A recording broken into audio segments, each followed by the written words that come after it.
Welcome to the Northernist Podcast. Another week is coming on, and all the thoughts of fall have left. We are obviously a knitting podcast. We're coming to you from Winnipeg, Manitoba, in the village of the Osborne.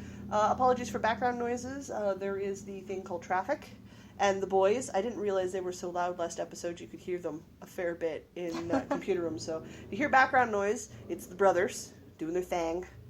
Their thing? Their thing. They do a thing? Well, I'm trying to make them sound hipper. I don't know. They're super unhip and they dress the same. It is freaking adorable. I don't know if I want them doing a thing on my computer. Well, they have to beg you for permission to get on it every time, so I think we'll be okay. We are two, we'll say sisters in fibre. Sure. Sharing our love of the knitting craft and enjoying all of the fibery endeavors I managed to get us suckered into. I'm Jocelyn. I'm Diana. And what we're going to try to cover this week, as if anybody's figured out by now, not even remotely cohesively, is an overview of what we've done or explored this week in the fibering. So, Diana, why don't you tell everybody what we're going to cover this week, for new and returning listeners?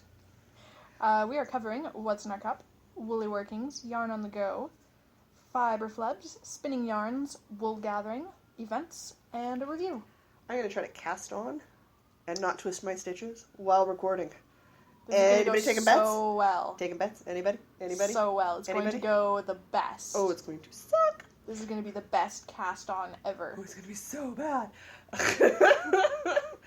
So that's fine. I know what I'm doing. I know what I'm getting myself into. Shall we start with what's in our cup? Yeah, what is in your can? Watch out. I'm going to make a really satisfying sound. It is 32 degrees Celsius outside today, folks. Too warm. Not a hot beverage day, but it is a day for canned beverages. Ooh. What I'm drinking is an Arizona, which is a brand of drink. They are famous for being 99 cents. In fact, it's on the can as 99 cents. So if you were paying more than 99 cents, you were paying too much because they are meant to be sold at a penny under the dollar. I picked it up for 89 cents. Ooh. So, I'm having the half iced tea, half lemonade one. That sounds lovely. It is absolutely perfect. I just discovered them at my local Safeway. They have other flavors, and I've been drinking them for a while because they're corn-free. Hallelujah. I think it's the green tea and ginseng one. The green tea and ginseng is a classic. I go for that one a lot. Same with the fruit punch. Don't mind that one sometimes. That's a good one. The other ones, if I'm in the mood, I'll pick them up. Otherwise, I don't. But this half and half, oh yeah. I've drank like 4 cans since I started finding them last week. So, yes, I like it a lot. Endorsement. I'm not paid. However, we'll pretend listen, Arizona wants to send me free cases of pop. Juice beverage. I would also be okay with this. I would totally take sponsorship for them. No problem. Send me free stuff. I love free stuff. No. My zipper showed up in the mail today. Ooh. So if you hear me drinking a canned pop, that's why. It's not really pop. It's drank. It's a drink. Well, I discovered it 2 summers ago. I struggled with the heat. Byproduct of living up north as a child. And when I mean up north, I mean in the capital city of Nunavut. I lived in a place where 12 degrees over 0 in Celsius was a heat wave. That's very north. I lived on Baffin Island, and I called it Calumet home for grades 2 to 7. So a good chunk of my formative years. So I never really learned to deal well with the heat. So I get hot and I don't want to eat. Not an uncommon thing for a lot of people, but it would get really bad. So a couple of years ago, Red got me on to the Arizona cans because we were looking one day because we were going to go do the Knit in Public thing in the park. Mm-hmm. And she's natural ginger, and I get heat stroke like I'm albino. I'm not. So the two of you in summer, quite the pair. Oh man, we love air conditioning, and we're okay with it. So we had to find somewhere in the shade because she needs to be in the shade and I need to be in the shade, and we need to keep each other cool. So I think we went with a big cooler full of drinks and freshly cut pineapple and blueberries as our snack. And we were outside for about 2 hours, but I wasn't eating a lot. When I get warm, I don't. So we'd found the Arizona cans, and I could drink those, and I've sort of taken to those like a duck to water. They're my go-to summer staple. They're huge. I'll take a photo and I'll put it up on the Instagram for everybody so they can see. Maybe that'll be the episode photo. perhaps. Perhaps. So everybody can see just how big of a can this thing is. But it's still it's under 300 calories for the whole can, so for me it's a nice jolt. I think the boys are coming back. I think they are. I'm drinking something far less interesting in that it is water. There's nothing wrong with water in 30 plus heat. Just water. What's next on the docket? Woolly workings. All of the things. I have 2 things. It's not the same 2 things. There's one different thing. There's different things? There's a different thing. Well, I always have my standard go-to, we're still not at the end of 2017, so guess what I'm working on? A blanket. Well, kind of, maybe. Many things. I'm doing my 365-day project. I am using Yarn Utopia's YouTube videos to help me learn to crochet this year. So every day I have crocheted a square, and I will continue to crochet a square every day until the 1st of January 2018. And then I will no longer be crocheting granny squares. I will be crocheting other things, but I will no longer be doing a granny square. So I continue that. I'm doing it with Red Heart yarns in the soft line because they're nice, they're big, they're squishy, and it made it really easy for me to see the stitches I was creating for my tension, which was super good when I was learning to do my tension with the crochet work. So super happy with the choices I've made. Excellent. I've been working on tons of other things because that is my nature. It is. It's what I do. Keep going. Like I said, I only have 2, so like stop when you're halfway through. Okay, so I'll do one more. I've been working on the Zadie sweater by Mercedes Tasinovich. Sure. There's I don't know how to say that either. No way I've pronounced that correctly, and I am so sorry. It'll be linked in the show notes. I'm doing it in the Cloud-Born fiber from Craftsy, and we will discuss that sweater in a later segment. Aw. Yep, we're at the halfway point for me. Okay. I've been continuing to work on my Find Your Fade shawl. Yep. That is by Andrea Mowry, and I'm doing it out of my various travel yarn. Mm-hmm. You took it to Manyfest this weekend. I did. Super cool. Did some knitting outside, drank lemonade. But I was getting kind of bored with it. So I'm like, how can I make this more interesting? Because I still have so much shawl left. So I decided at the beginning of the latest lace section, I'm going to figure out how to knit continental. Sure, why not? So my gauge is going to be a little bit wonky at the beginning of the lace section, but I figure it'll block out because lace sections block nicely. They really do. Yeah, so I'm figuring that out. So, because I hold the yarn with my left hand when I crochet, but I tension the yarn the same way as I do with my right hand when I crochet with my left. Okay. But that doesn't work for knitting. Because you have to... It's different. It's different. It's different. Yeah, it's slightly different. I mean, it's not too hard to sort of work it out in your brain, but it does take a little bit just to sort of get the trick of it. Yeah. And everybody's quite unique. Like I am a complete mirror knitter, like complete mirror knitter. Mm-hmm. And much to my great confusion. Everyone's great confusion, but it's the only way that's stuck in my head. The other ways they never make sense. Alright. So I stick to what I'm comfortable with and what I know. So I mean, which is fine. I'm picking up speed and I'm getting faster and I'm getting better. I also have an incredibly weird cast-on method, which might primarily just be because then I can use my fingertips to feel where the end of the knitting needle is, which allows me to do it with a little more confidence than, say, trying to do it on my own, which would require me to see the yarn that I'm working with. So you're doing a long tail there as you... I'm doing a long tail as I cast on here today, but I have a tendency to... I will almost exclusively do long tails because it allows me to wrap the yarn around my finger and then find the end of the knitting needle with my finger in the first loop. Okay. Wrap the second strand around, and then because it's still on my finger, I can use my finger to find the end of the needle to pull it off, which allows me to get a good tension on the bottom or start of my cast on, and it also allows me to do it with a fingering weight yarn or a lace weight yarn. And when we get to lace weight yarns, I cannot see the individual strands, so I need to be able to feel where they are. So not super necessary for worsted weight, but I'm comfortable doing it. So I have a tendency to do a long tail cast on, and it's still slower, and that's fine. I can do things like a provisional cast on. I can do other cast ons. I feel more comfortable with this one. So all right then. everybody's something. different. Everybody's different. What else have you been working on? Are we ready for it? Are we ready for it? Are we ready for it? I cast on the Wonder Woman shawl. Fancy. I know the yarn I'm using is Manos de Uruguay yarns because love that they're fair trade, love their yarns. One is in a golden wheat color and one is in a nice sort of deep cranberry red color range. The red one, if I may interject. Because we're using the exact same We're yarns? using the exact same Please yarns. do. The red one is Manos de Uruguay Alegria. Yes. Alegria. Algeria. In carmine? Probably carmine. And the gold one is Fino in filigree. Ta-da! Now, there are many Wonder Woman shawl patterns out there. That's the nature of superhero stuff, and I think there should be many, many different types of shawl patterns for superhero stuff out there. The one we're both working on is Carissa Browning's pattern. Which is a free pattern. It's an amazing pattern. Print it in color. Yes. Because she uses color to help indicate what sections you're working on. So if you print it in black and white, you can still do it, but it is a heck ton easier if you print it in color. Because Heck ton. Is that metric or imperial? Imperial. Okay.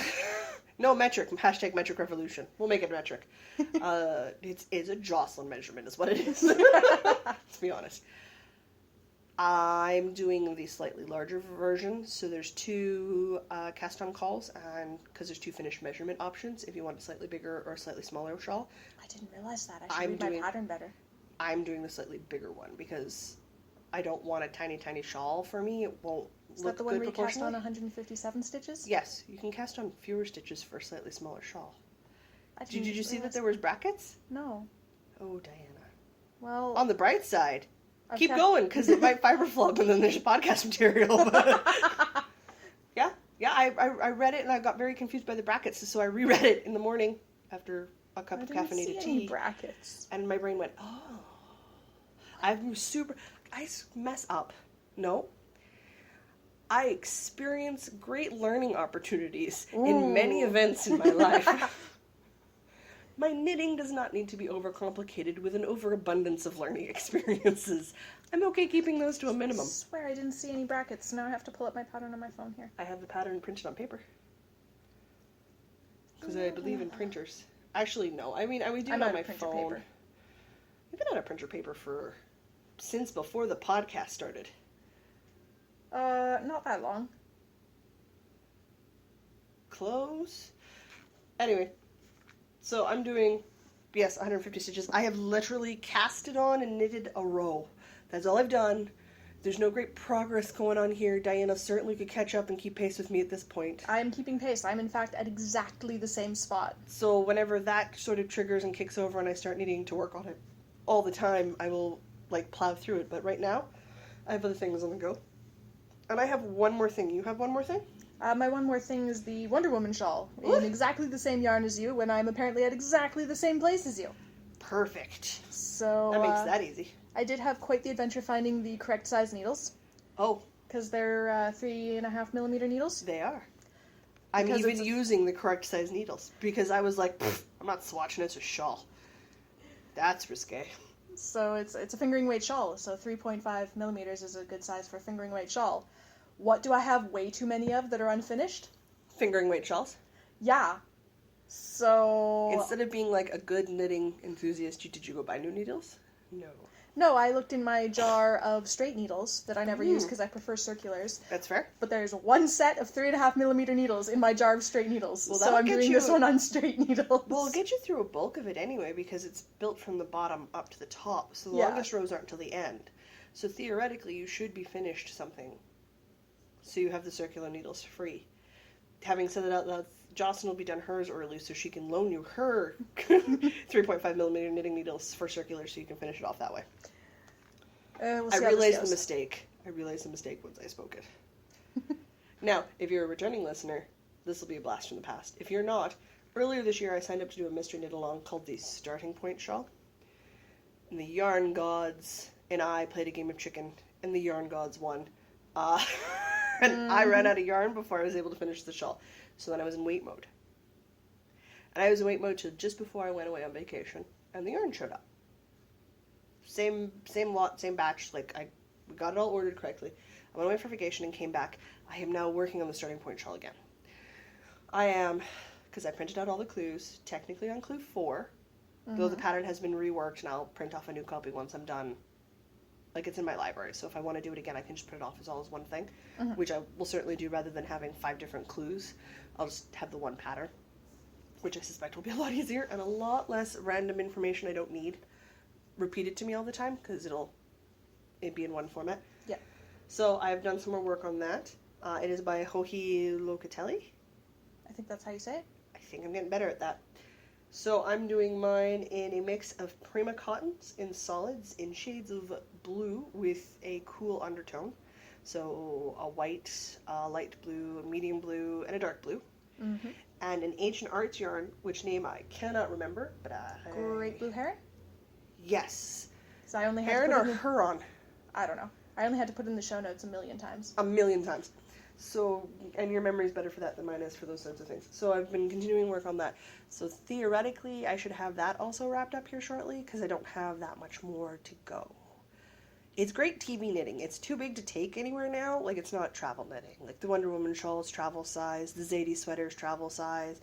That Starting Point shawl is just... Blanket size. It's going to be a big, beautiful shawl. I'm so excited. I've seen the finished pictures. They're gorgeous. I already have the yarn picked out and bought to do another one for my mother. Oh my goodness. Because she liked it and she wanted one of her own, but she didn't want those colors. She wanted her colors. Right. So that was the second project that I bought just before I went on vacation with Mom and Dad, along with the fingering weight shawl stuff for the Find Your Fade sweater for my niece. So those colors are going to be my mom's, and I'm probably going to start that sometime early spring next year for her birthday present. So all right, it works. But that's what I have been working on. That is also what I'm working on. Oh. For us, it's a pretty short woolly workings. Yarn on the Go, kind of already mentioned. Yes. I took my Find Your Fade to Manyfest, which is basically a big food street festival, a street food festival. There's some other vendors and stuff, but mostly it's for the street food. It's for the foodage. So we went specifically to get bronuts because they had a cart there, which meant we only had to walk half the distance that we normally would to go get bronuts. And we got the fancy lemonades, and we sat in the shade, and I knitted for a while. Why not? And it was nice. The only place my yarn has gone this week is to your house. It was for, we posted a picture on Instagram. We were doing a Warhammer painting afternoon, and because of my painting style, I've got a fair bit of downtime between coats. So I knit and relax. And, yep, with my weird setup, so my cell phone can also be my magnifying glass. Mm-hmm. It's a good setup. But I think that's it for Yarn on the Go for us. Trucking right along. Mm-hmm. Fibre Flubs. Huh. You have a good one. Bad one? You have one. I have a traumatizing one. Yes, you do. So I got up this morning. I feel for you. Readers have to understand I'm a morning person. I understand I spend my life with people who are not morning people. And I understand people who are not morning people hate morning people. I also love Mondays. Feel free to scowl I'm scowling. at your listening device. I am scowling. I also love snow. I get a lot of flack for being different. This is fine. Scowly face. So I wake up on my own about 6:30 in the morning. And I think to myself, yeah, I'm going to bed. Works. It's a wonderful time to get up. Suits me about 6 a.m. and about 6:30 a.m. is my natural wake-up time. It was not, and my mother can confirm this, my natural wake-up time when I was a teenager, or a small child, or even into my early 20s. I liked staying up till the sun came up and going to bed and sleeping all day. So this was a complete reversal from my early years. Interesting. When I started working more into the management field, so I wasn't a third key holder or an assistant manager, so I wasn't closing, I was a manager, so I had to be up for the day stuff. I found that I don't like being rushed in the mornings, so I would get up even earlier so that I could make an egg scramble for breakfast or pancakes for breakfast and have a shower and read the paper or have some time to play some video games before I went to work. I didn't want to have to get up and be out the door in 45 minutes. I wanted to get up, putter around for 2 or 3 hours, and then go to work, which just necessitated getting up earlier because I liked the more relaxed pace of the wake-up call. You are not like most people. I am not. I'm really not. As I ran out of the apartment in 20 minutes this morning. No, see, I hate, it's so frustrating. It sets my whole day it's all wrong. I'm frustrated, I'm angry, no. Just get up early, have my cup of tea, enjoy my breakfast, paint my toenails if I decide I need to do that before I leave the house for the day. Just, nope. And then I walk out of the house on time in the morning, everything's fine. I'm not pestered or annoyed by traffic or the people unless they feel the need to touch me and I don't know them, which creeps me out. Happens a surprising amount. But it really does. It's shocking. Especially when I went to university, it was great because it meant I was awake for my first class, like fully awake for my first class. So they never felt like they dragged or that I needed coffee to make it through. And I took the 8:30 a.m. class. I voluntarily took the 8:30 a.m. class. You are a strange human being. It also meant I never rode the bus when I was at max capacity. So, like, there are perks. Yes. If I'm on the bus by 7 a.m., I got up at 6. For a class for 8:30, I'm on campus when stuff's opening up. So I never had a line at Tim Hortons. I never had a line to get coffee. I never had a line to pick up food or anything because none of the other students were there. So by the time everyone started rushing in at 8 or a quarter after 8, I had had my breakfast, I'd had my coffee, I was sitting in my class reading a book, either reading ahead in chapters, double checking notes from last class. Super smooth. It also meant because you only take, 2 or 3 classes a day, usually. Well, in maybe case you got for an labs. art student. Yeah, I took 2 to 3 classes a day. I did school 5 days a week, so it was still 5 classes across the week. 2 on Tuesday and Thursday, and 3 on Monday, Wednesday, Friday, because those were shorter classes. I was always done school by 12:45. Which meant if I wanted to spend the afternoon in the library and read, I could find a table. Because everyone was still in their classes. So I get one of the nice big tables on the main floor of the Defoe Library. I could ride the bus home. I could work a shift and have my weekend off. Opened up a world of possibilities for me, which is how I was able to do university and hold down a job and a social life at the same time. That's not supposed to be possible. It is possible if you structure it correctly, and you don't believe in getting drunk every Friday night. I still feel like that's not possible if you're doing engineering, but No, insane. engineering's insane.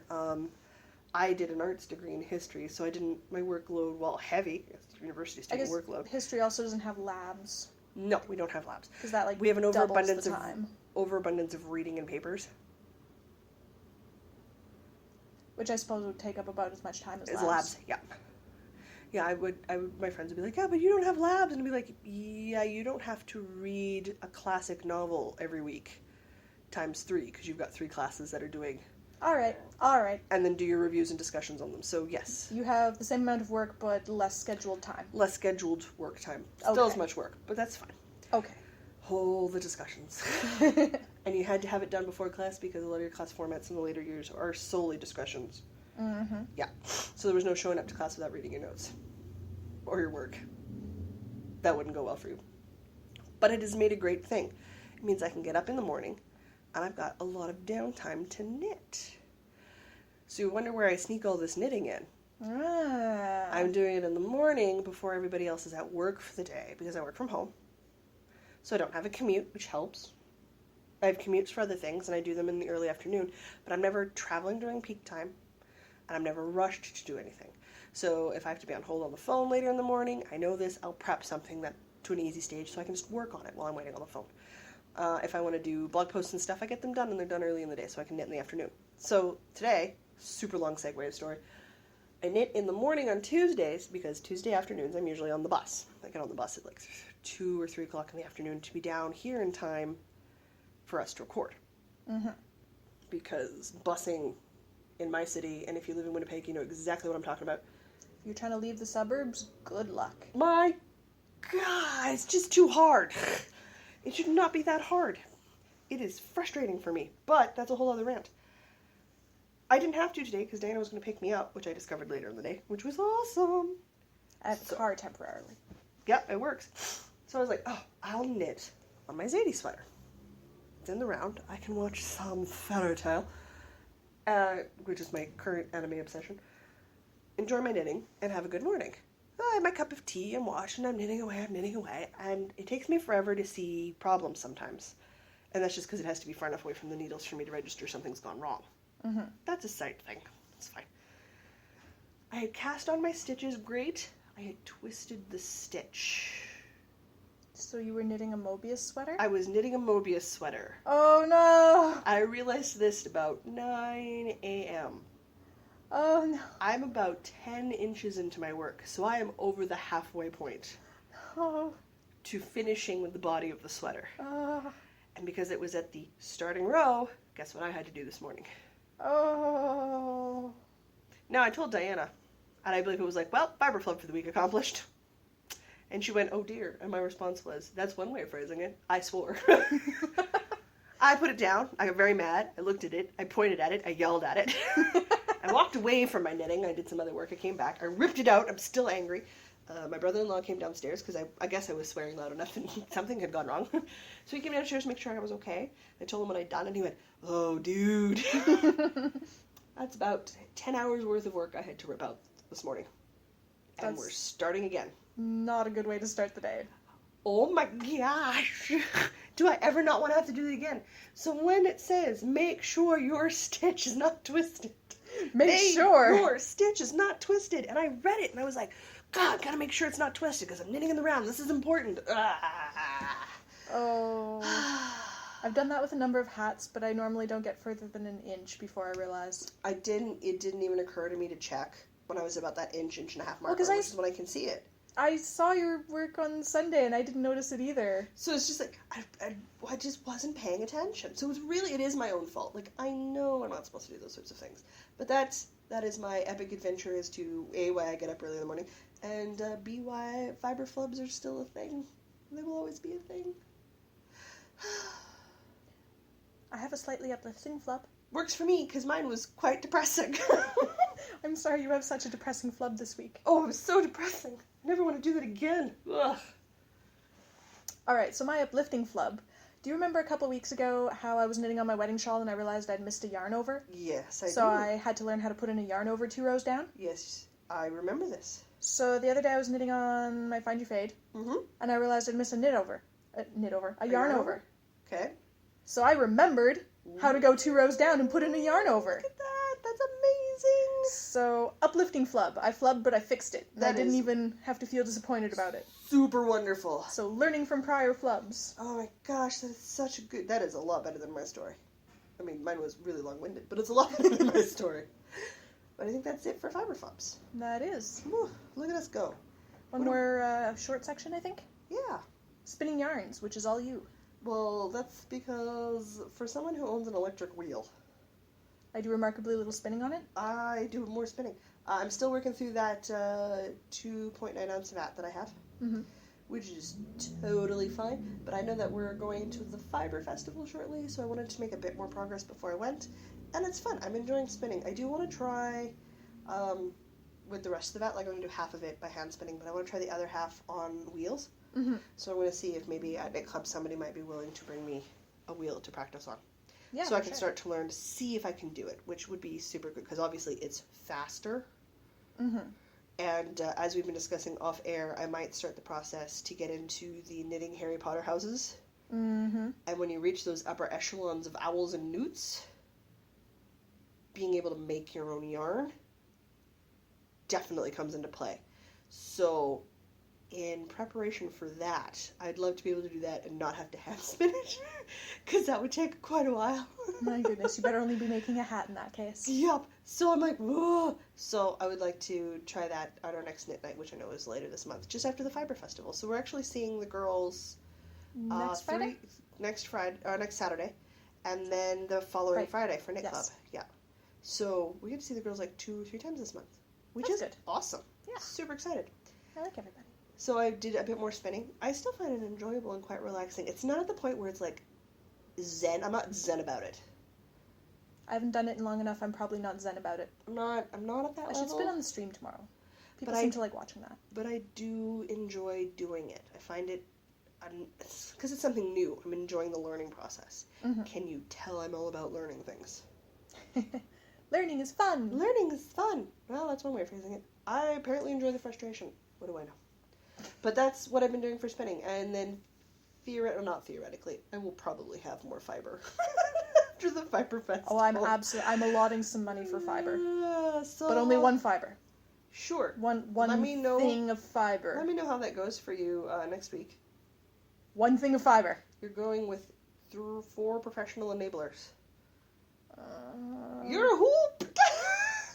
My mommy will save me. She's coming too, and she'll tell me I don't need things. She'll be your voice of reason. I'm not sure she'll hold up very well. That's true. She has started getting into the fibery stuff too. So we'll see. Oh dear. I mean, you know what mine is. Do you want it? Then what's the problem? But that's my theory on most things. Is it going to go bad? Nope. If you take care of it, we'll be there for you in 6 months to a year? Yep. Will you be sad if you don't buy it when you go home? Okay. Then I don't see the problem. Don't go overboard. Like, I don't think you need a sweater's quantity of fiber. Oh no, I'm not buying a sweater's quantity of anything at the moment. That's kind of crazy talk. But you want to pick up a braid that you find that's really pretty? Yeah. That's really not the end of the world budget-wise. My thing is, where will I put it? Because I have a big bin, and it is full. Knit faster. Knit faster is what I need to do. Knit fast, die warm. That's why you're learning Continental. It's not for a skill increase. You just want to knit faster. Yeah. That seems perfectly appropriate. When's the next trick coming? The end of the month. I think it ships out. Which is good, because it means that second one, which you were kind enough to get the yarn for me for, pattern will be released shortly. Soonish, yeah. And then Jocelyn can buy the pattern, and then she can just keep up showing you when it comes to fingering weight shawls. You shush. Shush. Shush. For a homebody, you do a lot less knitting than I do. It's my early mornings, isn't it? It is. It's got to be the mornings. It's got to be the mornings. It's got to be the mornings. You got to get into the early morning habit. I think so. Life will be a lot simpler. I fought it for years too. I was like, no, people don't understand. It's great. You sleep in, you stay up late. I'm just, nope. No. I don't miss that lifestyle at all. I'm a night person though. I like the nights. Oh, so do I. It's not hard for me to stay up late. I've done it for so many years where I've gotten up at 6. My body just sort of wakes me up at 6 and goes, hello! And you're like, oh, I'm having a nap today. Wool gathering. Woo! The segment in which we actually gather wool. No. Well, sometimes. I've been babbling enough this episode. I don't think we need me gathering more wool. I have gathered information about wool. Woohoo! So last week we were sort of talking about the Harry Potter Knitting and Crochet House Cup, and we didn't actually even really know what it was called, and so I did a whole lot of reading, like a good hour's worth of reading on the Ravelry group. I've not done that much reading yet. So I kind of understand how it works now, so I would like to fill everybody in on what I learned, because it's actually pretty neat. And I agree, it's a very good thing, because odds are pretty good I'm going to join up. So, how it works is there are 3-month terms in a year, with break months in between where they do the sorting. So for sorting, you submit a sorting application with your name and some other information, and then you get sorted into a house. You can then earn points for your house by doing classes, which is basically you get a project prompt, and then you have 1 month to submit photos of a finished object and explain how it fits the prompt. Okay. And then you can get points for your house. I like it. So there are, at this point, 8 different classes each month. So you got some variety. Yeah, and you only need to do 1 class each month. Oh, that's you can do more, but totally doable. you only have to do 1. Super doable. So, after a term where you've turned in at least 1 class each month. Okay, so 3 classes. Yeah. Then you can apply to do an OWL, an ordinary wizarding level. To my understanding, those are projects of your own choosing and your own skill level and all that. You just have to submit an application, basically. And then somebody will decide, yes, that counts as an OWL. You have 3 months to complete this project. Ooh, okay. In addition to your classes. Yes. So there's that. And you can do OWLs in each of, I think, 8 different classes. No, there's 12. There's 12 different classes. Okay.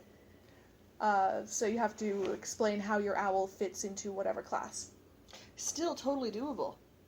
Yeah. So after you've done, I believe, it's 2 or 3 OWLs, you can apply to do a NEWT. A nastily exhausting wizarding test? I want to say yes, but it's been a long time since I've read the books. I just read it the other day, so I think that's what it was. I haven't made it that The far. end was definitely something about being nasty. Yeah, that's fair. So yes, you have to have done several owls, 2 or 3, before you can apply to do a newt, which is a 4-month project. That would be a beefy project. Yes. Like, say, a blanket. In addition to all of this, there's also detention, Oh dear. wherein it's not actually like detention like you think of it. It's the place where you turn in your works in progress that maybe you started not this month, but you finished it this month, and you can turn it in for a few points. Oh, so it gives you several options to help garner. Yeah, I think your Nice. first finished object in each month's detention is worth 5 or 10 points for your house. Nice. However, caveat to all of this, this group on Ravelry has like 6,000 members. Okay. It is very popular. Yes. This entire thing is run by like 24 volunteers. Okay. So there's a cap on enrollment each term, Yes. with priority given to existing students. Yes.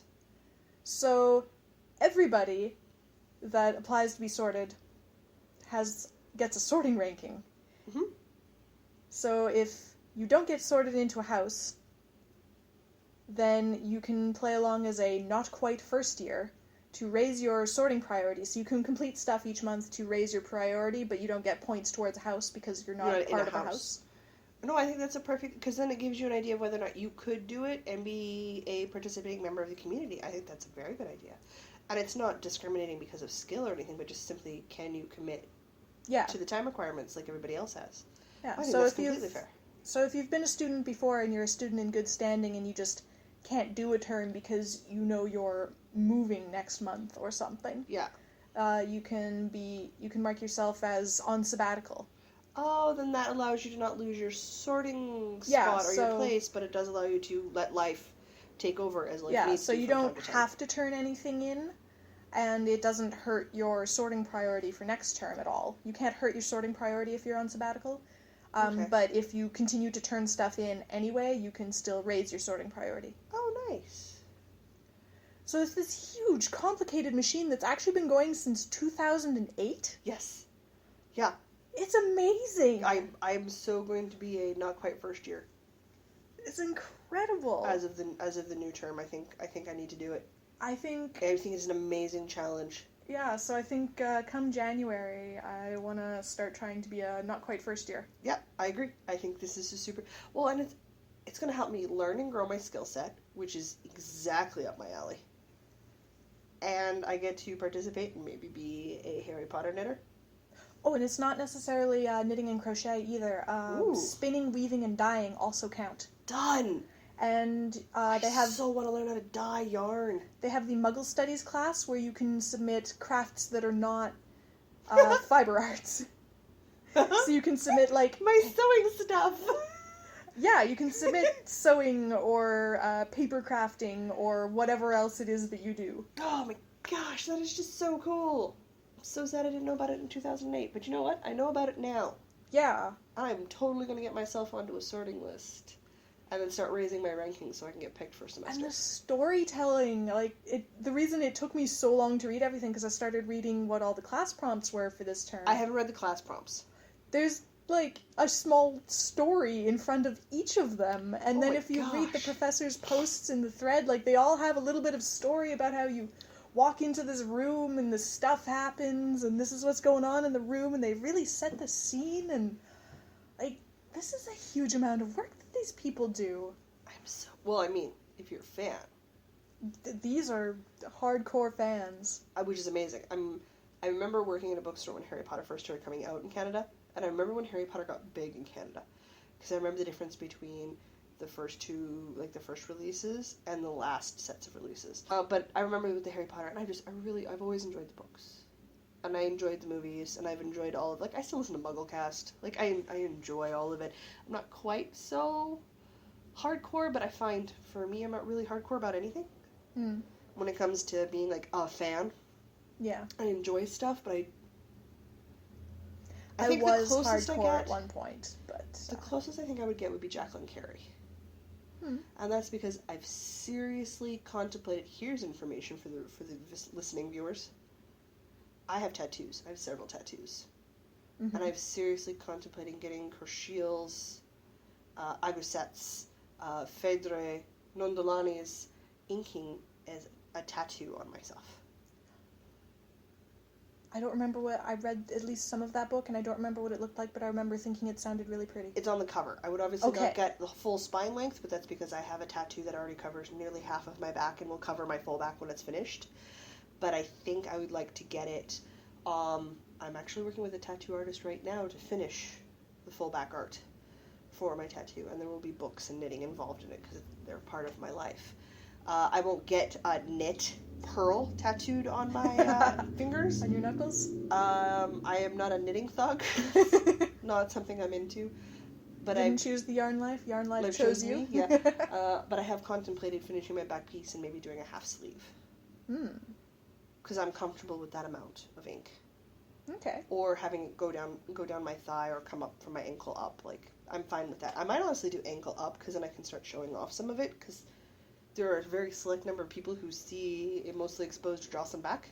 And most of them are medical professionals. So, and that's the way it should be in my mind. But they're not really for other people, they're for me. So that's about as hardcore fanny as I get.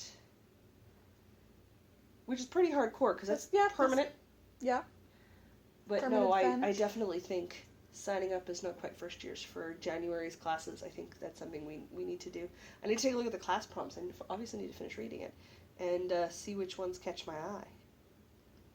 Oh, there's also Quidditch and order missions and some other stuff you can do for extra points. Oh, we know me. I'm going to dive head in and away we go. Yeah. That's just the nature of me. So I was looking at what kind of stuff the deep end. what kind of stuff people were turning in as homework, and a class prompt can be something as simple as a dishcloth in colors that are fiery because it's defense against care of magical creatures, and they were learning about dragons or something, so you knit an orange dishcloth. So it can be simple like that. Do you know how useful it is to knit dishcloths? I really like the dishcloth that I stole from you. It took me 6 weeks to knit myself one dishcloth, because every time I finished a dishcloth, my mom would walk away with 2 or 3 of them, my sister would walk away, you walked away with one. Every time I turned around, people were taking my dishcloths. At least I wove in the ends on the one I stole from you. It's because I said I wasn't weaving in the ends. My mom waits the ends are weaving, and then she takes them. I'm like, Mother! And my sister was like, oh, hand knit a dishcloth. You're learning how to knit. Why are you taking my dishcloth? Because this one's done.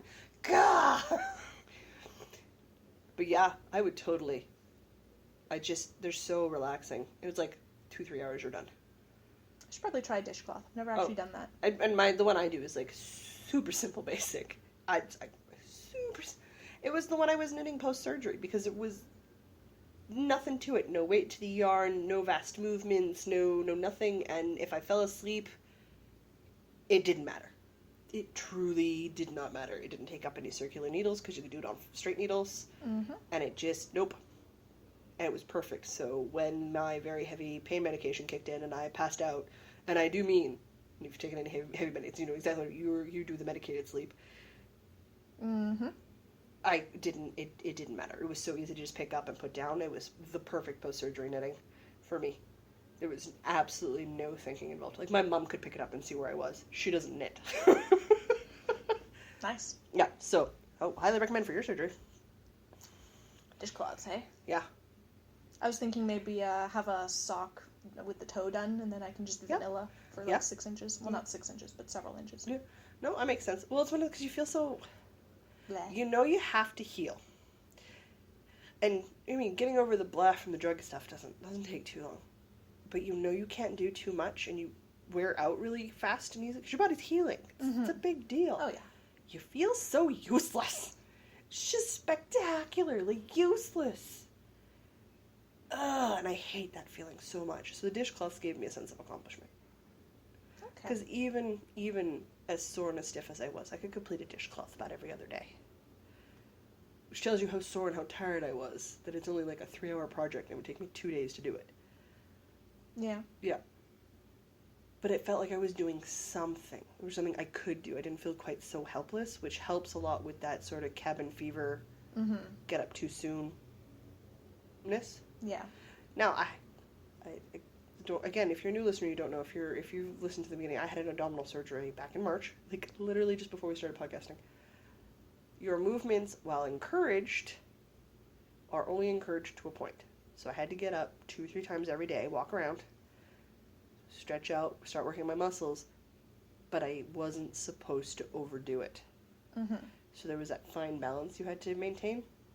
So I would be awake for a while, but it wasn't time for me to get up and walk. It wasn't time for me to go do stuff or sit down and practice doing that and start strengthening the muscles. It was time for me to rest and let my body focus on healing. So I was stuck in bed for a lot longer than I normally am, since I sleep anywhere from 6 to 8 hours. Stuck in bed for 3 weeks. Sucks. Yeah. Yeah. I'm just thinking, if I'd been a student, first-year student, imagine all the classes I could have taken. God, missed opportunities. But it's okay, 2018.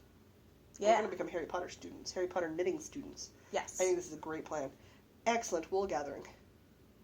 I did research. Woohoo! Well, it's better than me always doing the research. I appreciate it. Events. Things with all the things and the doing of the things, and Jocelyn's adding things as Jocelyn does. You're adding things. Yeah. Oh no. Oh yeah. Oh no. What things have you added? We'll find out. Shall we start with what it is we've got coming up shortly? It's in like a couple of days. Oh, motorcycle. In a couple of days, we are going to the Manitoba Fibre Festival. We may also see motorcycles there too. Less likely, I think. And it's actually supposed to be cool on the weekend, so we can actually wear all our knits. Oh my god. It's supposed to be like proper cool and fall and maybe rainy even. I want to take my bendy arrow. Ooh. I'm gonna wear my rainbow side and a hat. Unless I'm super crazy and I have all the ends woven in for the Find Your Fade, in which case I might take the Find Your Fade. Oh, you should absolutely take the Find Your Fade. I might have to up the winding and weaving in my ends. I might have to do that. The temptation is strong with me. Problem with all my hand knit stuff is it's all headwear and neckwear, so I can't wear very much of it. I can wear one headwear and one neckwear. Well, I know what you need to do next year then. You need to knit yourself a garment. Yes. I think that's a really good goal from one fiber festival to the next. Knit a garment? Knit a garment. I think so. I think this is a very good plan. I was actually planning on starting a garment in January next year anyway. That'll be my year's goal. Perfect. That's an excellent goal. I want to knit a sweater starting in January. Sure, why not? But yeah, Fabric Festival. Oh, they've been upping the amps on their posts. I'm so excited. Oh, I can't wait. I'm like a child before Christmas. I'm like counting down the days. I got up this morning and I was like, there's only... What is it? I knew it this morning. Wednesday, Thursday, Friday. Well, it starts on Friday. It does start on Friday. So technically, we only have 2 more sleeps. 3 It more doesn't sleeps. really count until the day you're actually going, though. I don't know if I'm going to go Friday or not. Oh, okay. I'm definitely not going Friday, because by the time I got there after work, there's not a whole lot of point. Whereas I'm thinking, I got a super long segue. One of the family friends, because I'm a single person, and I like and batch buying and batch cooking. It just makes more sense monetarily.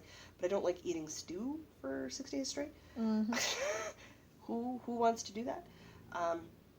We split the cost of food in the winter, and I cook for both of us. Right. Which makes a great deal more sense, because it makes it a lot more cost effective for both of us. Mm-hmm. And I get to enjoy, and he's always willing to, he's an uncle, and he's always willing to do experimental foods with me, so he's always willing to try new foods. Excellent. I think there's like one thing on the planet he doesn't like, and I don't know what it is. Because he'll even eat stuff he's not fond of. He just doesn't tell you, he just eats food. He's fine with it. So it works really well for me. So I might see if he might be free to pick me up from the X grounds on Friday in the evening. Because if he's free to do that, then I can go do podcast work Friday. And then I'm free Saturday to just shop and have fun. Sounds like a good plan. I will have to see how that goes. I will have to see how my schedule goes and whether or not I got all my work done. Because again, no fun before my work's finished. And I'm very strict with myself about that. I mean, your work is writing blogs and, like, doing stuff that I think sounds pretty fun, so... You'd think, but it is work. No, I'm sorry, I'm not trying to belittle your work. Your work sounds so much more fun than my work. It's a lot of editing and grammar. It's just what it is. It's a lot of sitting there going, I don't have an idea for next week. Oh my god, what am I going to write about? Mm-hmm. Quick, come up with an idea. Make it sound interesting. Anything's interesting if you write it with enough passion. No. That is so not how that actually works. Paint drying is the most exciting thing in the world. Oh, God, is it ever If I get not? closer to the microphone and make the sound do really, really weird things. Like Mr. B when he was reading the ingredients lists for the fancy pop we had tonight. Goodness. That was just... I feel slightly violated. He has a theater major. Was it theater major, philosophy minor? Philosophy major, theater double major, minor? I think. Might be. Anyway, he's a philosophy theater student. He is an interesting person. Oh, he's always so much fun. Yeah, he also reads out ingredients lists for makeup items as though it's an action-adventure drama, like that narrator overvoice when they're introducing you to the great action flick for kids' cartoons and stuff. Yeah, he does that voice for that. Which just makes my makeup sound like it has a more exciting life than I do. Which is totally fine. But no, I think I'll have to figure out how it goes, but we're definitely going on Saturday. Oh, yes. Yeah, so worst case scenario, I'm going on Saturday because my work's not done. Where there will be all the fibering, because there's pins, there's fiber, there's yarn, there's fluffy animals to pet. Yep. Yeah. All the So things. good. I'm so excited. Maybe we'll see people there. Probably. That would be exciting. If you see us there and you're from Winnipeg, oh my god, come say hello. Even if I'm talking. Because you know what? I never stop. Oh, I wonder if I should wear my red hat then, so I'm easier to spot, rather than a knitted hat. Do you know what I think we could do? If you don't follow us on Instagram, follow us on Instagram, and we'll post a photo Saturday on our way to the... Yes. Let's do that, because then for sure I'll know whether or not I'm wearing my bendy arrow or my finder fade. Okay. Let's do that. And on Facebook and stuff. Follow us in all the places so you see these things, but for sure Instagram, Facebook share, I think. Yep. I think that totally needs to happen. Done. We have a plan. It's great. All right. Do you know what I'm going to start at the end of the month? What? Stephen West is doing a mystery knit along. I thought you weren't going to do that one. I thought you were done with fingering weight shawls. No, that was Hohi's What the Fade. Oh. Because it has brioche. Right. And brioche is on that skill list I want to learn, but I don't have the time to commit to learning to it and get the Wonder Woman shawl done in time for C4. But there's no call for brioche in Stephen West's. He calls for 3 skeins of speckled and 5 mini skeins of solid colors. I was looking at that with and light lace work. I can do that. I That's want not to do nearly that, but as big of a time commitment. I want And to we do it, but I are can't do going to that the and Fibre get the Festival. Wonder Woman shawl done. And we're going to the Fibre Festival. Oh, I totally can't. That's not that big of a deal. If you do the clues on time, it's not actually that much knitting. It's not going to happen. I just know it's not going to happen. No. For me, I can do it so long as I'm halfway through the Wonder Woman shawl by the end of the month, which I totally can be when it starts, because it starts September 29th, the first clue comes out. And again, it's dependent on me finding the right... I'm also away that entire weekend, so I miss a lot of my knitting time. You are. Take it with you. You have airplane rides. It's not that much time on an airplane. It's only to Toronto. Still 2 hours. 3 hours? Probably take the Wonder Woman. Totally have time. If the airplane flight is longer than 20 minutes, you've got time to get knitting done. I'm not saying I don't have time to get knitting done. I don't have time to add another thing to it and get the clue done and all the other stuff done. No, take the Wonder Woman shawl, absolutely, because then you'll have some downtime in the apartment in the hotel. Yep. So yeah, no, I always bring the knitting to for listeners. Yeah. I'm going for a job interview. They're flying me to Toronto and paying for my flights and hotel and all that cool stuff at the end of the month. So, hey, if people are in Toronto, maybe we can do something on Friday night. You need to get Toronto yarn for my Christmas present, because you're getting Saskatoon yarn. Ooh, okay. Touche. On Saturday, I will hunt down some Toronto yarn and for you. And it is the perfect Diana yarn. Is it purple? See, I'm not telling you, because it's a Christmas present, and you Okay. don't have that long to wait. And I already told you it's yarn. Not that should shock anybody that I'm buying you yarn for Christmas. Anyway, I was starting to say a thing about how I always bring yarn You should do. to interviews. Because It's a knitting great before an calming. interview is like meditating, and it's super calming and centering, and it's like, yes, I can do this thing. Even if I completely blow the interview, I am still a good knitter. Yeah, absolutely. And then I when they agree. come get you for the interview, it's generally a good conversation starter. Mm-hmm. Just don't do anything complicated, like bring a vanilla sock or like Oh, yeah. a garter stitch shawl. Something you can put Something you down. can drop in the middle of a row. Yeah, absolutely. No, I think that's great. So yeah, I'm pretty sure I'm going to do the Stephen West Mystery Knit Along. It is time-wise, I can afford to do it time-wise. The only thing that might hold me back is if I don't find the right colored yarn. Like if I don't find something that screams perfect, I'm not going to do it. It's the Fibre Festival. Like, The odds are really good. all that the I'll yarn find in the province and some from outside the province is coming.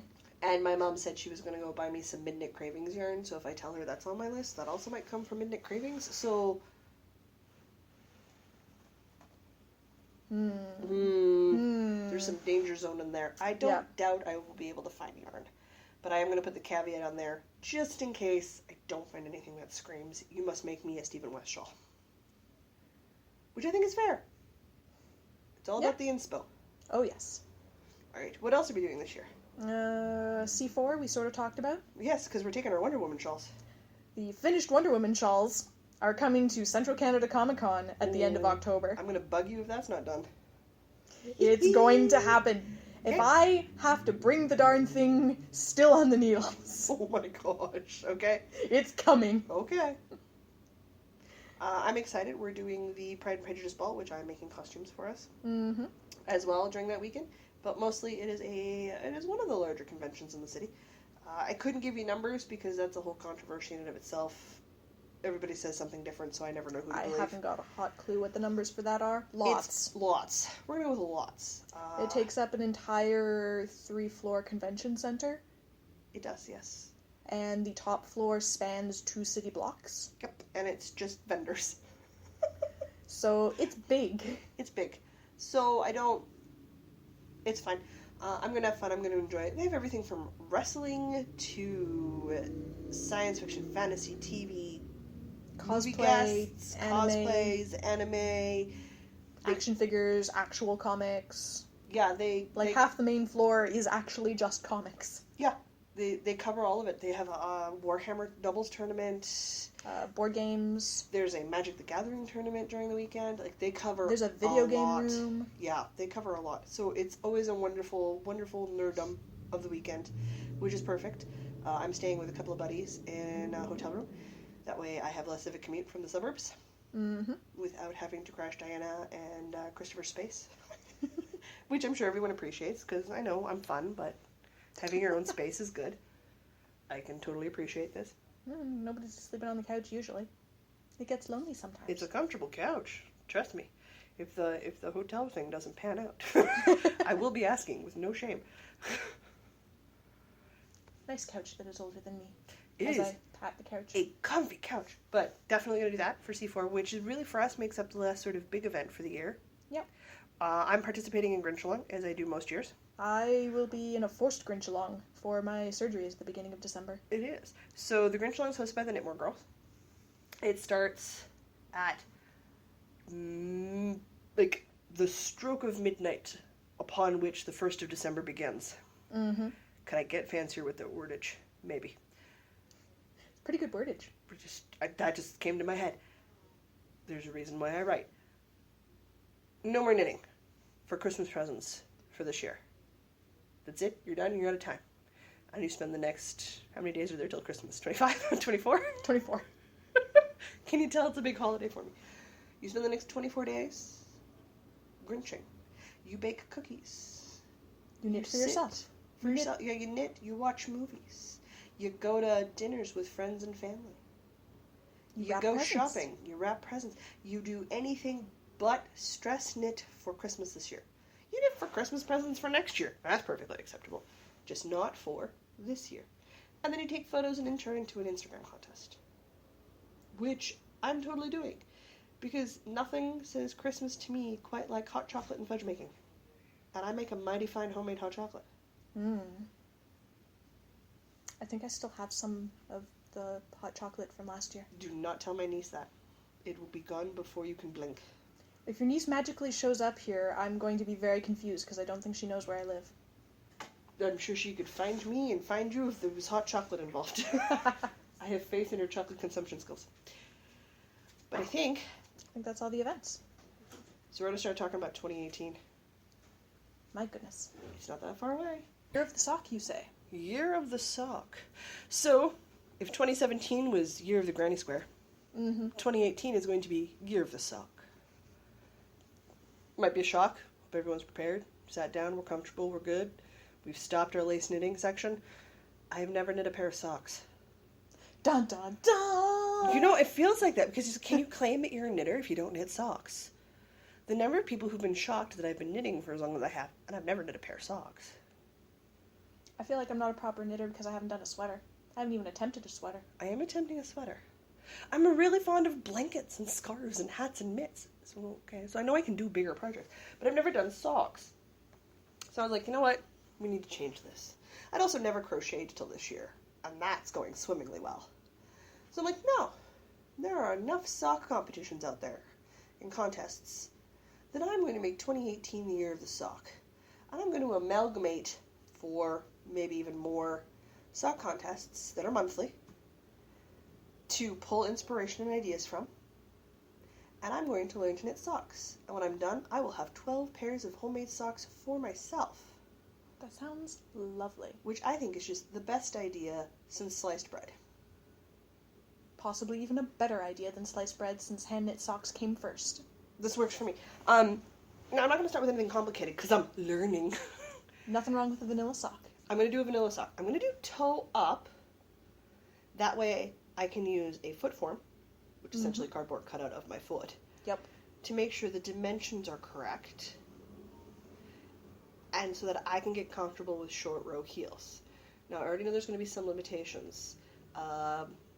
Heels where you have to cut into the knitting. Well, the cutting part isn't a problem. I can't see the stitches. I think you only have to do that if you're doing an afterthought heel and you're only cutting the contrast yarn. Okay. So it might be, but I really, like, the couple of practice toes I've done, so difficult to see the stitches. Yeah. I might stick to things like short rose heels and thumb gusset heels, like things that I know require no... If you do a provisional cast on, you can then proceed to do basically a short row heel and it magically turns into a toe. That might actually work better for me.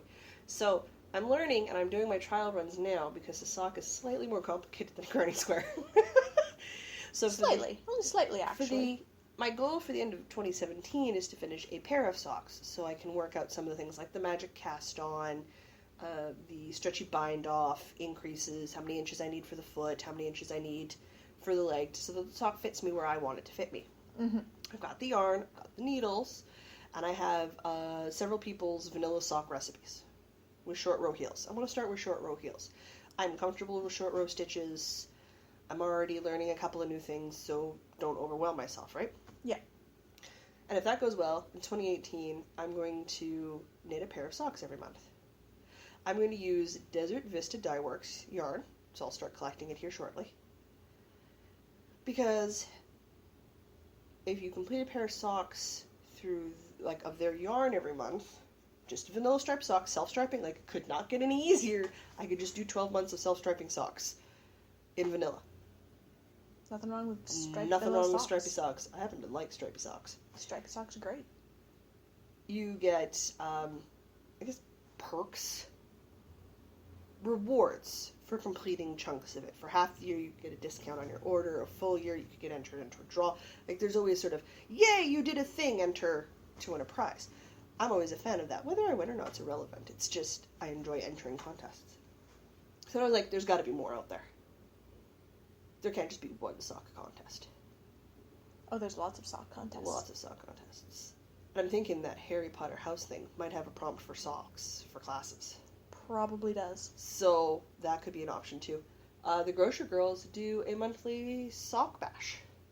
A sock bash? Where they have a prompt or a theme for the month.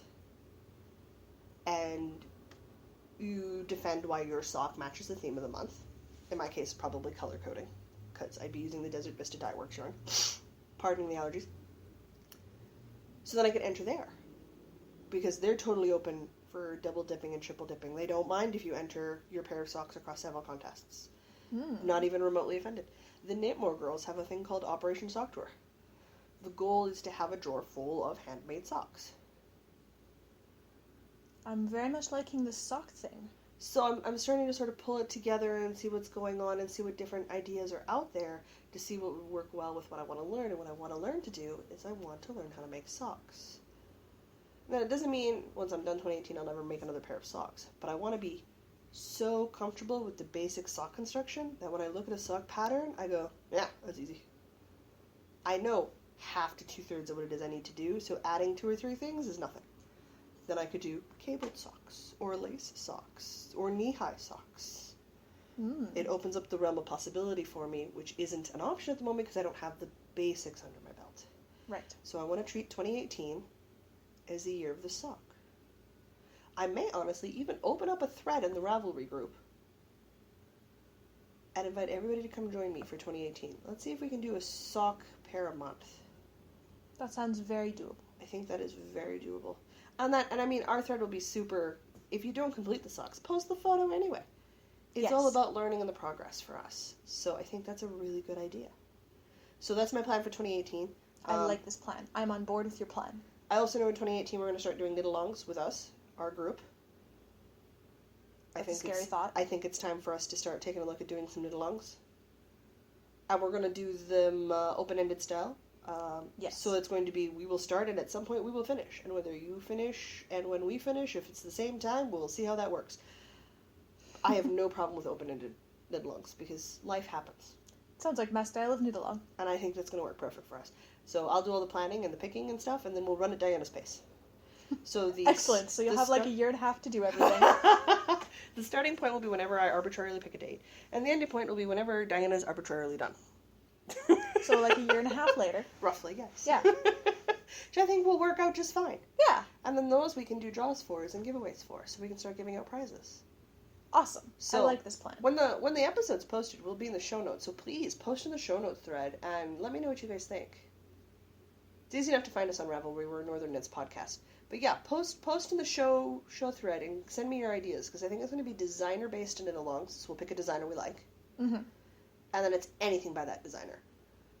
Because everybody has different tastes. Yeah. And I think everybody should be celebrated for those different tastes. Because I might, and I know we're pretty similar. I'm looking at Diana, arm gesturing the whole 9 yards. But we're knitting the same shawl in the exact same colors. But I also know we do enjoy different things. There's some patterns that I look at and go, oh my god, yes! And you're like, eh. Yeah. So I think allowing for that variability will be really good. So lots of heads up notice, 2018. Giveaways, knit-alongs, year of the socks. September, people, start your prepping. I think we have time to prep. Oh yeah. Excellent. Absolutely. But that's it for events. So I think all we have left is review. Review. Am I right? Oh, you are correct. Woohoo! What are we reviewing this week? This week we are reviewing Creative Cables, which, as I move the thing off the thing, Did you store the recording device on top of the book? I did. Why didn't you put the recording device down and then move the book? Because I didn't think of that. Crazy lady. So it's from the Debbie Bliss yarn collection. It's called Creative Cables. Ugh, goodness gracious. I apologize. They're super professional setup. The microphone's been moving. Right. I picked this book up at the library. This should not shock anybody. But I didn't actually pick this book up at the library. Sorry, you picked it up at the library, but you didn't actually? My niece's friend, who was at the library with us last Tuesday, if you remember my adventurous tales of taking 2 10-year-olds out to the library, she found this book and pulled it off and was looking at it and asked if I had ever reviewed it for my podcast. And I said, no, I hadn't. And she said they had really pretty pictures in it. She's learning to knit at 10. So she thought it would be really interesting to have a review. And I agreed from the few pictures I saw. So into my checkout bag it went, and it has come home with me. It is, in fact, a very interesting book. It is a very interesting book. She picked really well. Might have to take her with me next time I go to the library. I've never seen so many cables in my life. There's a lot of cables. If you find cables in the slightest way aesthetically pleasing, do pick up this book and look at it. If you don't, I'm sorry. If you hate cables with a burning passion, run far away from this book. It is filled with cables. It is filled with cables, and I love it. Every surface has a cable. I love me a well-done cable. I like looking at cables. I'm still not quite over that scarf from a couple of years ago. I think we have to start with some short, twisted cables, like little dudes. I do have a border on a shawl that's been languishing because it's cables. Mm-hmm. And they are just short little 2 and 4 row. I think we gotta get you over that. I think it's gonna happen. I know. All right. I have no problem knitting cables. I'm well into. I didn't work on it this week, but I'm working on the edging for the mammoth shawl. Mm-hmm. And the cable spine is nothing, and the cable edging is. I'm still really enjoying cables. I think they're magical how they come together. So, not a problem with that. I'm a little more hesitant on lace because I don't always see what's going on all the time. If you knit 10 inches, about 10 feet of 14 stitch wide cables. Yeah, well, I'm not crazy enough to do that off the hop. I know better. Yeah, so that's why I'm kind of I'm cabled out. We'll get you there. We'll get you back. Do another year or so, maybe I'll hate cables less. I don't hate cables. I just don't want to do another cable. That's fair. So I might have more loves in this book than you will. I wrote down quite a few patterns of this is really pretty, but cables? I don't want to knit cables. So it's a store for later. Yes, I have a number of keep this in mind for later patterns. Well, shall we dive into the patterns? Is this our preference? I think so. The first heart I have, which means I want to cast on right now and I don't know why I haven't, is the chunky coat. The chunky coat. Let's see. That is this one. Mm-hmm. Yes. Just buckets of yes. It looks extraordinarily cozy. I actually did not write this one down. See, and I wouldn't use it as a coat. I would use it as a sweater for the depths of winter. Yes. Because I live in a place that believes in wind chills that decrease the temperature by 10 degrees Celsius or more. Or more. But not in the color she is pictured in the model. No, that would not be a good color for you. No. You should probably tell the viewers what color it is. I'm going to go with pale lavender. Yeah. I can't wear pastels. It's a real bad idea. Super bad idea. Super bad idea for my color. How about red akin to the red for our Wonder Woman shawls? I was actually thinking a deep charcoal. That was my secondary color choice. Because then it would go really good with, say, my Christmas tights. Oh. Yeah. Yeah, I see where you're going with that. Be super comfortable and cozy for Christmas. I don't walk Christmas Day because my parents are in town, so I always have a ride to Mr. B's house. And a ride home. So it's not like I'm walking outside in the cold, so I don't need that many layers. Mm-hmm. So, it is a temptation. And we're going to the Fibre Festival, so we'll see what yarn I come home with. Now, I've written down a couple that I was like, I like, but I wouldn't like necessarily make right away, so I don't know what your first liked item was. My first thing, as I'm not sure this is something for me, but I really like it. Okay. The folded front vest. See, I'm not a huge vest fan. Neither am I, but there's just something about this, like, I'm not sure that it's a thing for me, but it might be a thing for somebody at some point. So a possible gift knit. It's a possible gift knit. Okay, that's fair. I liked the oversized t-shirt. Okay. Again, same sort of reasoning, because I like wearing tights. And it's already oversized, so to make it a few inches longer so it's closer to a tunic length, and then I can wear it with tights, because tights are not pants. Correct. That would also be a nice comfy fall. Yeah, I thought it was pretty, but floating around the house sort of idea. I wouldn't wear it like out anywhere fancy, but if I was full time and I had to travel like to the library or to the mall or even here, to do that in a pair of tights, knee-high boots, that and a light coat would be perfect and just the right amount of weight. So that went on to the not so much as of I have this burning desire to knit this, but that could be a really good staple item for my wardrobe. I agree. So, I think that's a really good. What did you think of the cocoon cardigan? I like that one quite a bit. That is, in fact, the next one I have written down. Isn't it pretty? We haven't been describing these cables at all. No, we have not. Well, let's start with the cocoon cardigan. What are the cables like? Minimal. Which is good. Which is probably why I like it. Well, you can go overboard. Anything can be done too much. So it seems to be knit side to side. Mm-hmm. But then seamed together So things go all sorts of directions that don't quite make sense the first time you look at it. And so it's very interesting to look at, even though there's only one cable like every few inches, which is nice. I love that it doesn't look overly complicated, but it looks visually interesting. Yes. Which is exactly what I like about a lot of sweaters. I don't want, as you may have noticed, for all of my love of cables, I do not love the all-over super busy cable pattern. Yes. And that doesn't look good on me. And it doesn't look good on a lot of people, if we're honest. Fair enough, yeah. But something that just highlights the cable in an interesting way, and since this is Creative Cables, that is definitely an interesting way of doing cables. And I'm very intrigued by it. I also like the fitted sleeves with the cozy, bulky everywhere else. I was thinking in a burnt orange. Yeah? With my chocolate brown coffee shop shawl. Wouldn't that be a fall outfit right there? That would be lovely. And in case listeners didn't think I had 6 pairs of knee-high boots, with my jeans and knee-high boots. I may own too many knee-high boots, folks. I'm coming to terms with this. No such thing. Since I'm probably going to buy another one this year, yeah, probably not. There's no such thing as too many knee-high boots. What do you think of the start and stop pullover? Start and stop pullover. I will let you know when I find it. I didn't write it down, so... Ooh. I don't know what you have written down. Because I don't know if anybody knows this, but we actually review the book separately, and we generally don't talk about the things we review till we sit down.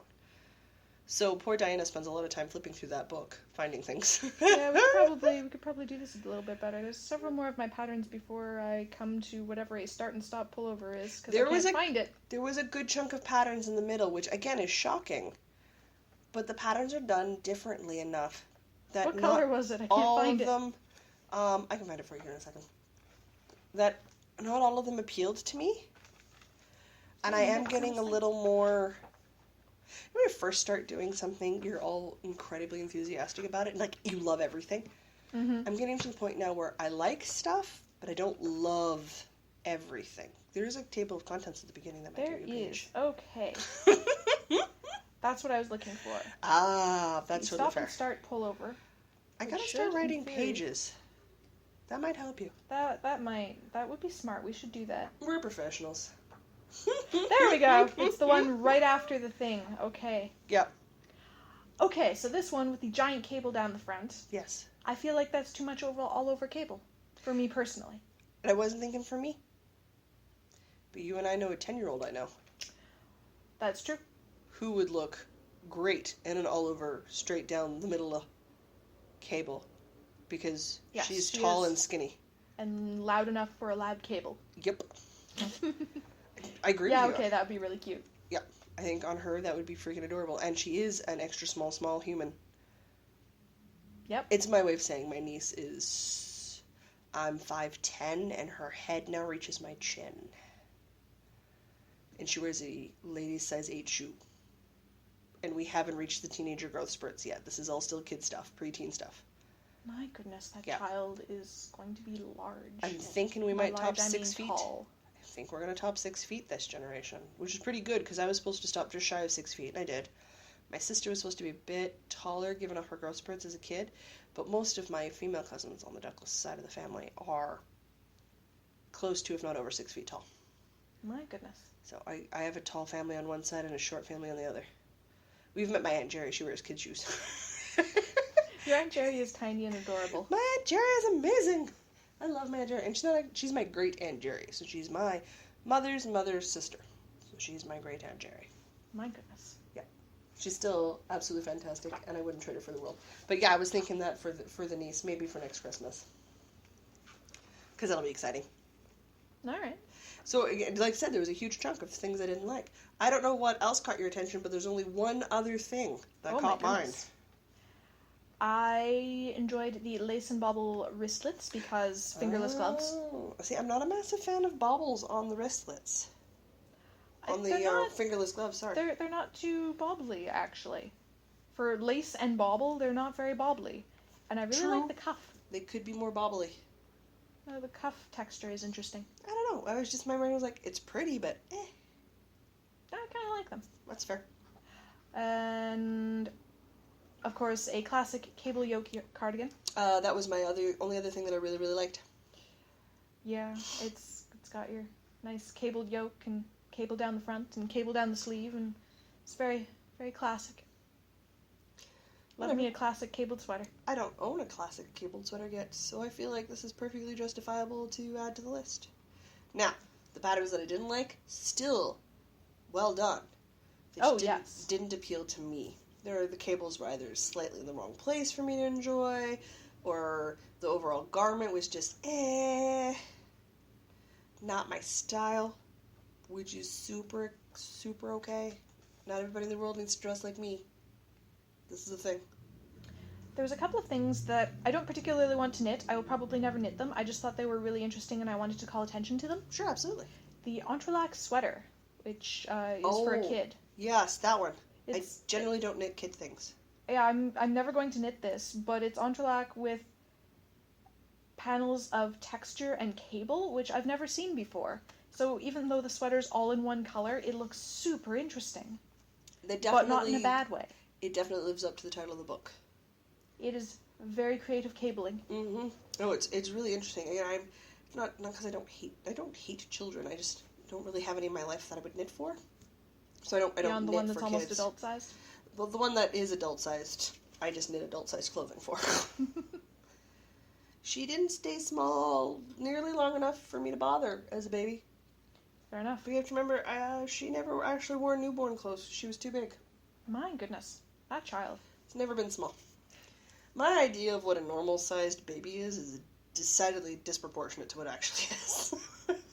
Since the baby, toddler, small child I've dealt with is decidedly taller and longer than most other normal toddlers, babies, and small children.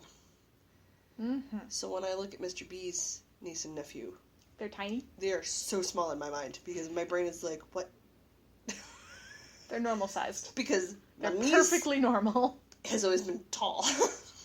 Those children are perfectly normally sized. You have an abnormally tall niece. I have an abnormally tall niece, which is fine because my whole family's that way. So my cousin, my uncle's youngest, is the same way. I'm used to long, tall, small children. It's just how it works in my family. Right. It's a thing. Okay. I have one more pattern. Absolutely. This is probably the thing that I want to knit most out of the entire book. Okay. The fitted raglan pullover. Ooh. It was the one that had the fancy cable panel down the front and the rest is just ribbed. Yep. That one? You know what turned me off? The ribbing. I don't know what you have against ribbing. I like ribbing. I just struggle with it so much. I got nothing against ribbing. Ribbing. But of course I like the thing with the most intricate cables. You know what? I really can't help you with that. I know. Of all the patterns that are in there, I think the one that I would be most likely to knit is either the chunky coat or the cocoon cardigan. It's just so that my brain's like, I need to record somewhere how much yarn that would require at my size. So if I happen to run across a sweater's quantity worth that I really want, that I have a pattern for it. Maybe like on my short list. So overall, what did you think of the book? Really enjoyable. Not just for the patterns, but for the part that they did at the start of the patterns where they talked about designing and working with cables. Mm-hmm. I thought that was a lot of really good information. That article thing at the front there, like that was amazingly well written and super inspiring to just make you want to pull out your draft book. Yeah. And start making your own designs for cables. Like, I looked at the swatch pictures and, like, skimmed the description when I first opened the book, and I'm like, I want to swatch some things right now. Yeah. Yeah. It just totally inspires you to just try it. Which is super good in my mind. All books should inspire you to do crazy stuff. No? Yes. I think so. I think that's all I wrote down for overall. I liked the font. The color choices were good. I'm always a fan when knits, I know it sounds boring to have them in neutral colors and in light colors. Well, light colors help you see the detail, and neutral colors help you imagine it to be whatever color you want it to be. And it sounds really boring for most books, but if we could somehow ban people from ever knitting anything in black for a book, or navy, which is essentially blue-black, how much easier would it be to see some of these patterns and things? Now, a black lace shawl is one of the most elegant, beautiful things I have ever seen in my life. You have to be all kinds of crazy. Yes. To do an intricate black lace shawl. For those of you who have, and for those of you that are, oh my goodness, all of the praise, admiration, I will worship you. General awe. With no shame whatsoever. Because I know I can't do that. Absolutely. But if I was to pay someone $400 or $500 to have a hand-knit black lace shawl, I would do it.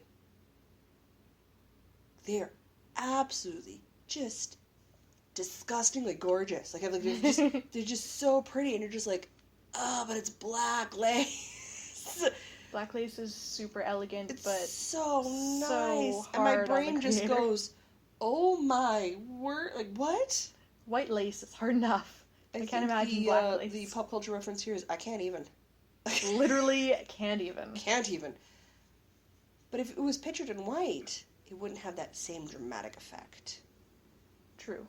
So, like, there is a place for black knitting. A textured black pullover sweater in a knitting magazine is not the place. Or in a knitting book. Because you can't see that texture well enough to pick up. I will its agree with that details. statement. Yeah. So there is a time and place for it, just not quite as much as people use it for. And while you could do the light pastel colors, the same difference. Most people can change those over. I find people struggle with strong, bold colors. Mm-hmm. And with heavily patterned yarns, which is fair. Yeah. Yeah, that's totally fair. But I mean, other than some color choices, I think they did some great photos. They did really good at giving you a picture of the details for most of it. Yep. They had well laid out instructions for the 5 or 6 patterns I read in fully. I love that they have the useful hints at the back. Yeah, because I never remember about make one left and right. Or which way to do the cables. So which way to do the cables always throws me for a loop still, but make one left or right, it's not too bad anymore. Thank you, Starting Point Shawl. Burnt that into my memory.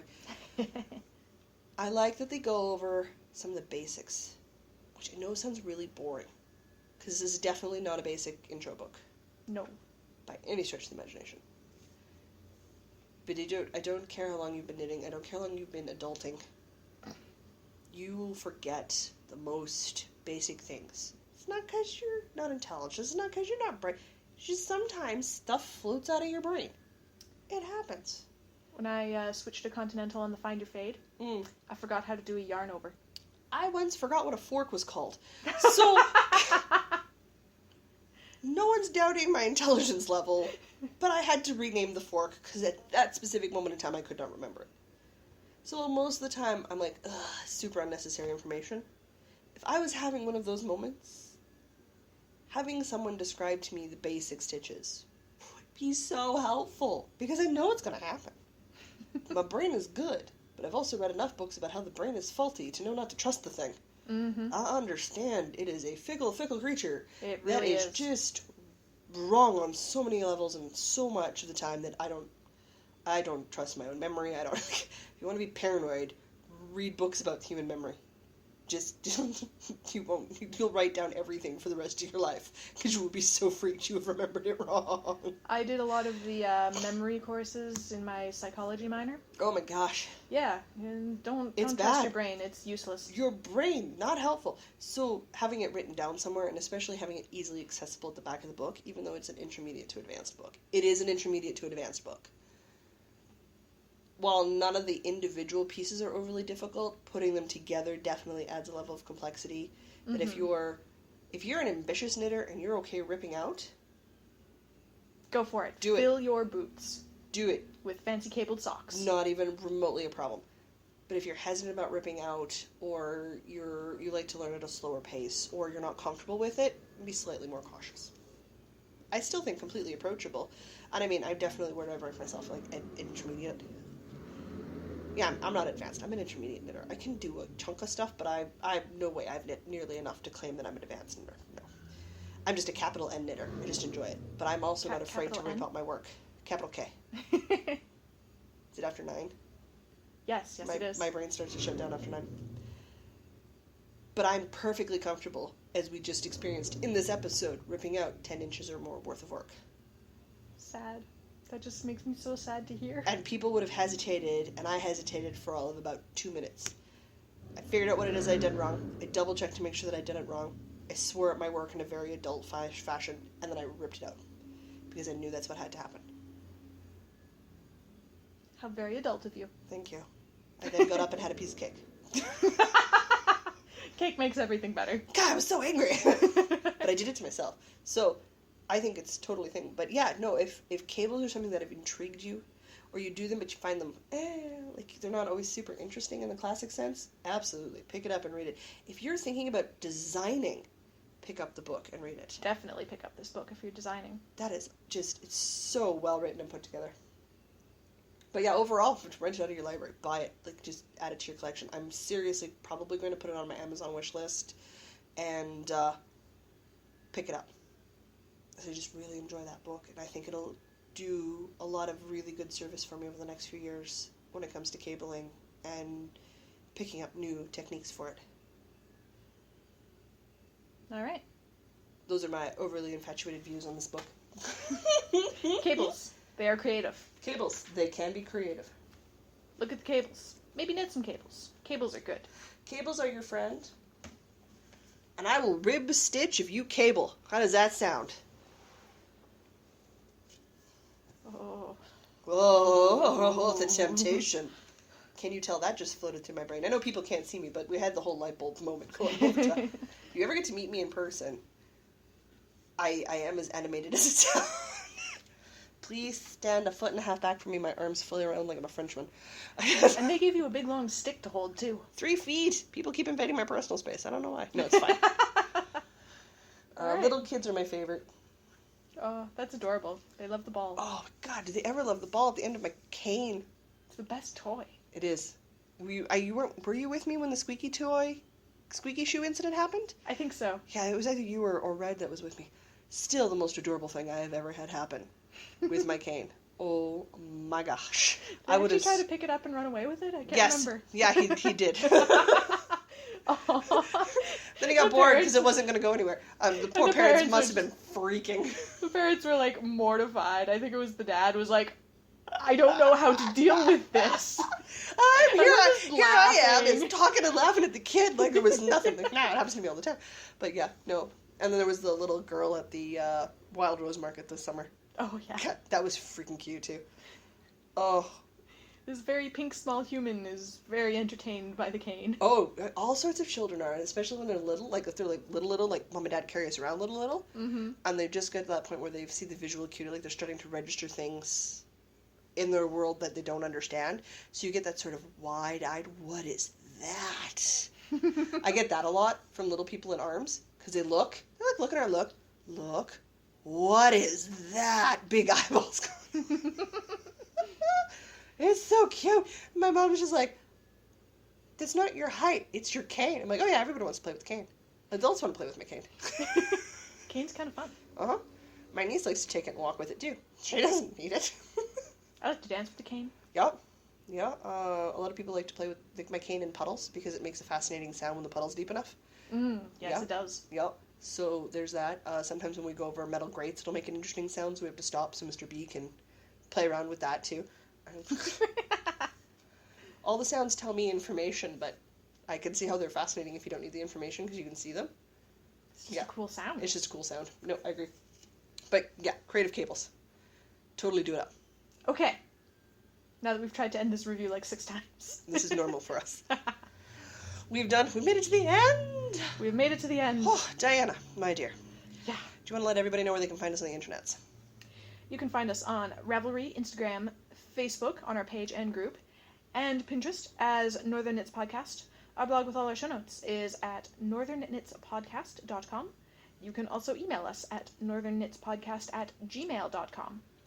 Jocelyn, where can you be found on the internet? I am cohesively found on the internet as Amber Dragon. If you find me on Ravelry, you can pretty much find me everywhere else. The picture you see as my avatar is always the picture of my face.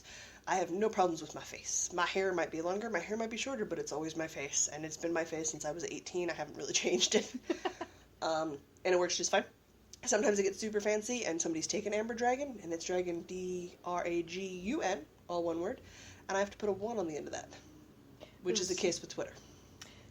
all linked, of course, in the show notes. Absolutely. I could tell you everywhere I'm on the internet, but I might just honestly give Diana a master list. Because it's a lot of places, you guys.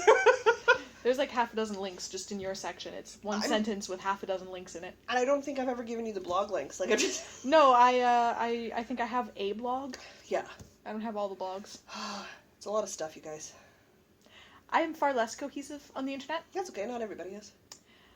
Not everybody has such a cool name like mine. I mean... Hey now. Hey now. Hey, a little kid gave me that name. Alright. I can be found on Instagram and Twitch as Firewater and Fibre, Fiber, the American way, and on Ravelry as Woolrat, which is wool-rat.